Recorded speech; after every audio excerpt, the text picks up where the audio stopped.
Well, with that, Councillor, who's going to move it? I'll move it. One of you move it and one of you second it then. Councillor... The recommendations, you mean? Yeah. You move it and Councillor Crum second it. Have you included the... Yes, we've included that, yes. And I'm happy to move. Thanking the presenters as well. The new H. It'll be a new H. Yep. It's a new H. Yeah, just absorb it in. Absorb it in. Yeah, it's all wrapped into the main motion. So you move it and you can speak to it now then, please. Do you need to? Ladies first. Thank you, Mr. Chairman. We met 2 days ago with most of the delegates, and it was a reunion of sorts, but it was actually a tangible another opportunity to measure what's been going on, what leads they've followed up with, what contracts have been signed, and it was phenomenal. You've heard from 2 businesses here, but there are 40 plus other that were represented in that room, and I wrote down, typed on my phone, a direct quote, and another business said this was out of this world, life-changing prospects in terms of prospects for our business. You don't get language like that if people don't mean it. This was out of this world, life-changing prospects. I would love to take the time to list all the wins.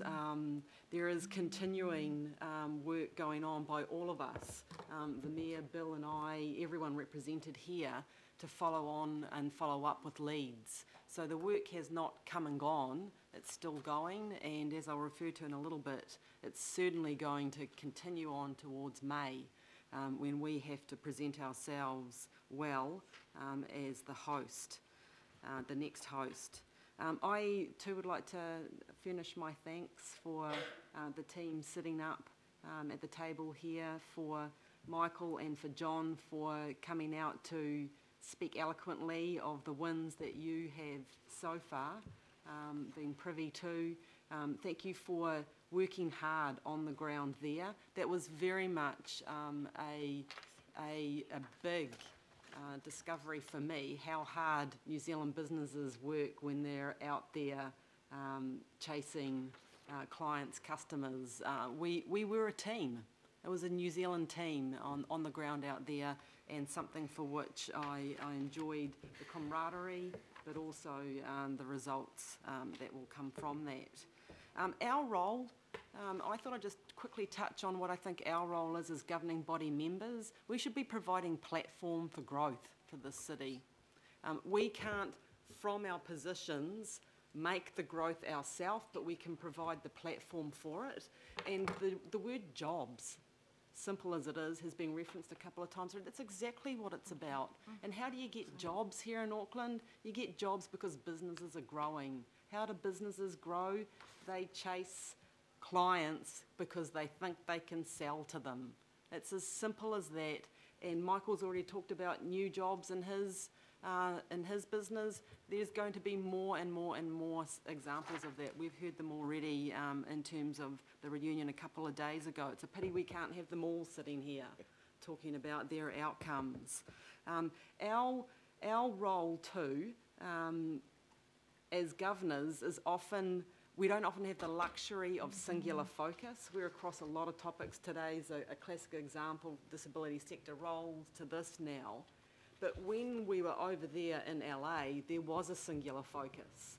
And that's a luxury that Bill and I, Len, were able to have. And yes, we did work incredibly hard. There was a lot of meetings. It wasn't just the summit itself. It was, as John referred to, going out with businesses to their off-site meetings and seeing what linkages and brokering we could keep mustering. The idea that we can be singularly focused when we're there is not enough. We need now to have next steps. This is where Bill and I and Len, our roles are technically set aside because it's all of us now. This thing is coming to us in May, and we all need to get on board and get on board tangibly. It's not going to be, and I think Darren referenced this, it's not going to be what we do in May, it's going to be how we prep for it. Yeah. It's going to be our own contacts and businesses, finding out what the themes are, calling for sponsorship, and that's I think it's the G, the clause G that Bill and I are asking to add in. Sorry, yep, clause G. So that's going to be our role, and if we can do things right, that summit in May will be, and I'm going to reference the earlier words, life-changing for business here in Auckland. And we've had indications when we had that local central government forum, we had indications from Stephen Joyce that the government are tangibly involved and wanting to be involved in what's happening here. We saw that with partnerships with NZT and MFAT on the ground. But I would just encourage all of us to 100% get behind what we need to do heading towards May.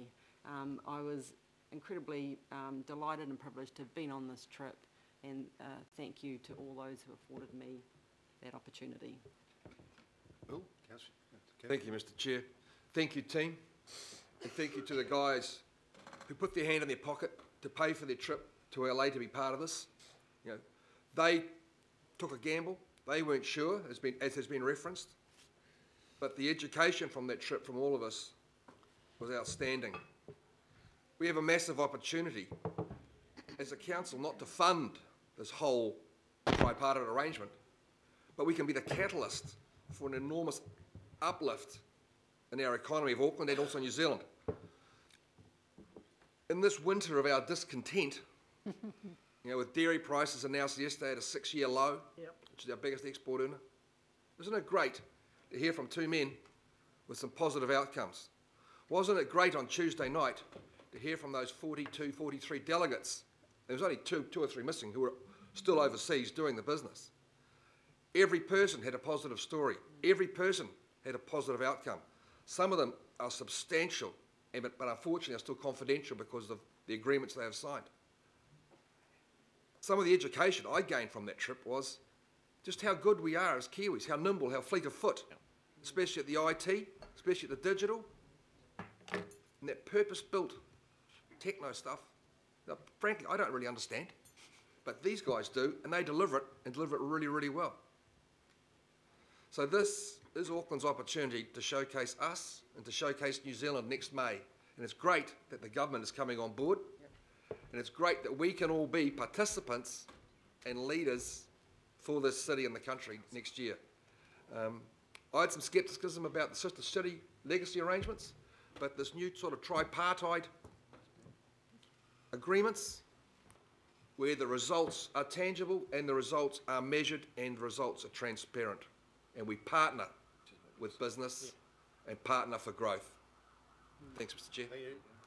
Mr Mayor, do you wish to- All good? No, No, thank said it all. Outstanding. Well, Loved it. it's obviously a very successful, sorry, Councillor Fletcher. Oh, well, Mr Chairman, I wasn't going to speak, but I was prompted to do so by the comments of the Deputy Mayor. Very often in this place, we do hear criticism of the Legacy Auckland City Council. And I think that the relationship with those two cities and the tripartite relationship that our two councillors require me to actually just recognise the energy that has been put in the past to building those relationships. The people like Stephen Rainbow, the people like Carolyn Lassiter, the people who have worked very hard and strategically. And the message I want to give is that I agree that when you can actually see the benefits from these things, we must invest in them. But we must be hard-nosed about the selection of those relationships. They mustn't be for any other PC reason. They have to be completely hard-nosed. And in those that represent us on those, we also have to be hard-nosed. It must be for no other reason. And I thought our selection of both Denise and Bill was superb. I knew that they would represent us well on this, and the reports that have come back that I have heard second-hand, third-hand, have been absolutely glowing. And I also want to acknowledge the Mayor. I may have differences with the Mayor any number of things. But I know when it's going out there to do the meeting and the greeting, there is nobody better in terms of that cheerleading. So he's not here at the moment, but I wanted to actually acknowledge that. I heard some very favourable reports on how he represented the city on this occasion. But the message that I want to leave with the Deputy Mayor is, by all means, we will not get that social media criticism if we are hard-nosed and evaluate these programs appropriately. And I do want to acknowledge Denise and Bill. They did a superb job, and I'm very pleased that they were our representatives on this trip. Thank you. And I thank the presenters for coming in this morning. It's excellent that you presentation you made. Thank you very much. Good on you, guys. With that, I'll put the motion. Those in favour? Aye. Aye. Against? Declare that carried. Thank you. Thank you. Thank you very much. We'll take a 5-minute break now, and then we'll come back Can we to the actually Southern move Initiative. into item 9? I indicated that I needed to go, and I wanted out of courtesy to introduce item 9. But Okay, I'm sorry. Because, And I've got a funeral to go. Okay, we'll do item 9 and then we'll have a break, quick break. okay, because as I said, Chair, I need to go. Look, just back to reality. I just wanted to introduce Gail Surgener, Tania Paufare and Anne-Marie Muika from the Southern Initiative. Chair, just want to say thank you for the bringing that through with the Southern Initiative. I'm not going to talk any further on it, but I need to go, Chair, because I've got a Year 13 students talk at Old Ere College about why I voted the LTP. Thank you. Good luck, Gail. Thank you, thank you, thank you. Councillor Philippina. Gail, you're on the hot seat. You'll need good luck. And this is we're discussing it as a presentation, looking forward, high-level overview of what the Southern Initiative is on about, or what they're doing right now. So, thank you very much, Gail. Thank you, Councillor Wood, and good morning. Order, just a minute. Can we just have a quiet? Thank you, Gail. You'll remember that I came to this committee in April with a report on the review of the TSI and what the new direction for the reboot of the TSI was looking like. I just want to remind you that as a result of the review of the TSI, 3 strands were recommended. One is community and social innovation, and that's what I'm going to be talking about this morning. That's the strand that I'm leading, and alongside that, a strand for urban development and investment. And Jim Quinn is part of that review, the integrator of those strands. So just want to make clear that that's what I'll be focusing on today. So you remember in April I brought along this diagram which was summing up our new approach, and at the centre of it, employment and skills in early years, 3 of the first 4 priorities in the Auckland plan. I think we probably need to amend that now and add housing to the centre. As we've been talking about this morning, that is increasingly becoming an issue that's taking our attention.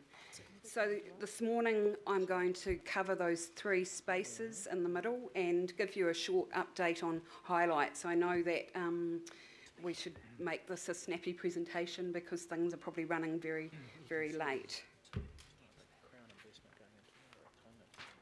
So this strand, partnership with central government for innovation, I think I can say that this is...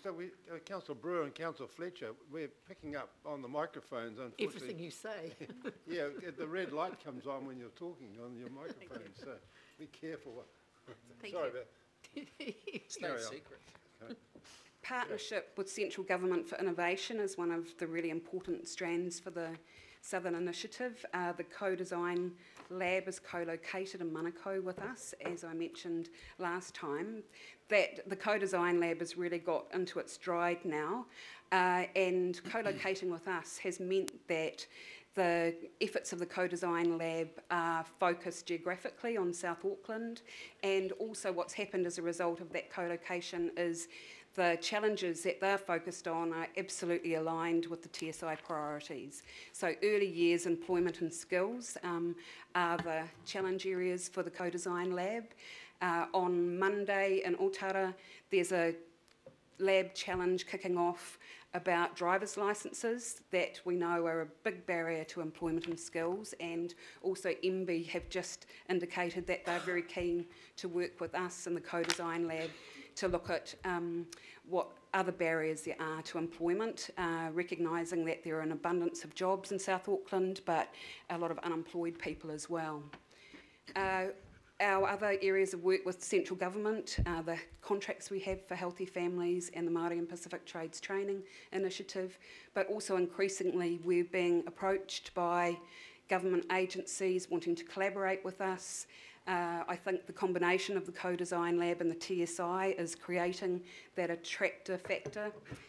So whereas earlier on we would be out there seeking funding or investment from central government, what I've noticed recently from Ministry of Social Development and the Ministry of Health, they've been approaching us with offers of funding to invest in work that we can lead.